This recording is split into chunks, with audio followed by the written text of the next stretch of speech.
Sa nalalapit na Miss Universe 2016, lahat ay nakatutok hindi lamang sa mga magagarang national costume na ipaparada ng mga kandidata o kung paano sila lumampas sa stage, pero pati na rin kung paano sila sumagot sa mga tanong na ibabato sa kanila ng mga judge.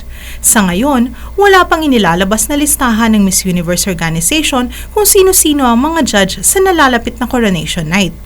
Minsan nga, may mga tanong na mas tumatatak pa sa atin kaysa sa mga kandidatang sumagot ng mga ito. Ito ang ilan sa mga sagot sa mga natatanging tanong sa Miss Universe. Ang ilan sa mga ito ay witty, straight to the point at minsay katuwa-tuwa. Unahin na natin ang sagot ni reigning Miss Universe Pia Wurtzbach. Siya ang nagpauso ng confidently beautiful with a heart.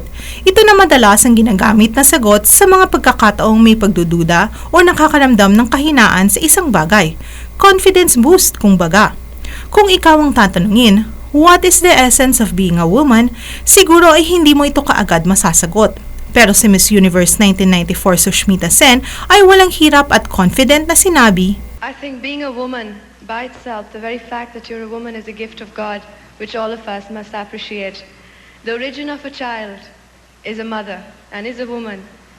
And a woman is the one who shares love and who shares and shows a man what love, caring, sharing is all about. That is the sense of a woman. Sinalubong naman ng hagit-git ni Miss Gloria Diaz ang tanong sa kanya na kung mag-land sa kanilang bayan ng isang tao galing sa buwan, ano ang gagawin nito para entertain siya.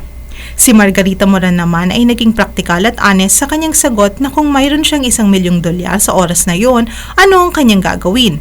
Ang sabi niya ay magpapagawa ito ng malaking bahay na kung saan titira lahat ng kanyang mahal sa buhay.